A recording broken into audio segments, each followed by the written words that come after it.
So my undergraduate degree was a joint degree in both biology and economics. And then I followed that with a master's degree in management science and a PhD that my thesis looked at the relative impacts of trade liberalisation in the world agricultural commodity markets and climate change. So looking at the relative impacts of those two issues, trade liberalisation on world agricultural commodity markets and climate change and its impact on world agricultural commodity markets. So that's my formal education and training. My career evolved as different opportunities presented themselves. So I started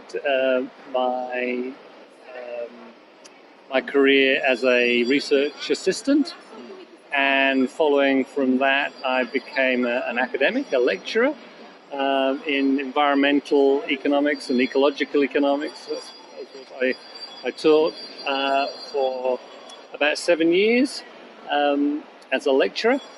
And then I decided that I needed to have a greater engagement with industry in the management of the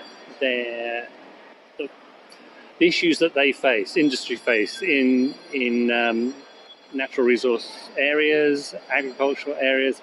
So I spent 12 years working for the Australian Fisheries Management Authority, in which, as a regulator, the organisation sets the rules around how fishers can operate, what sort of nets, how many fish they can catch, and that was very interesting from the management and setting those rules and regulations. And I then changed direction slightly to manage the research needs of the organisation, to help inform decisions about how to manage those fishermen in order to ensure sustainable fisheries, delivering economically efficient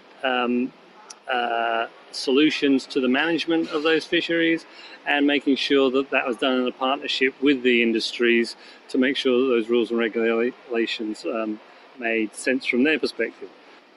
Then, following that theme of research management, I then started working for the Rural Industries Research and Development Corporation, which is now where I'm located. So it's evolved over time. I wouldn't have said that at the beginning I had a clear view of where that was going to take me, but I was passionate about the interaction between the natural world, the biology, the natural environment, and industry, and the economics associated with that.